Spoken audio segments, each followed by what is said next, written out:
Bir javobgar to'g'risida kodeksining 271 prim 1ga asosan meni foydamga hal qilib bekor qilib bergan. Lekin men oddiy fuqaro bu multiradarlarni bekor qilish uchun nega ovora bo'lib yurishim kerak, aka? Mayli, aka, buni ham deymiz. Просто o'zingiz uchun bilib oling, multiradar noqonuniy. Santor, mana shu qarorni men sizga topshiraman. Просто o'zingiz uchun, aka, bilib oling. Sudda qarori ham oxirida yozilgan.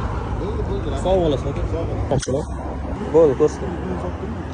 Telefonni olishga majbur emasman. Ichki ishlar organlari to'g'risida qonunning 3-moddasi ochiqlik va shaffoflik prinsipi, Konstitutsiyaning 33-moddasi har bir istalgan axborotni olish, izlash va tarqatish huquqiga ega. O'zim xavfsizligim uchun olib turishga majburman. Mana janoblar, multiradar shaxsan o'zimniki. Mana sudda qarori 200 javobgar to'g'risida kodeksining 271-moddasi 1-bandiga asosan ish meni foydamga tugatilgan.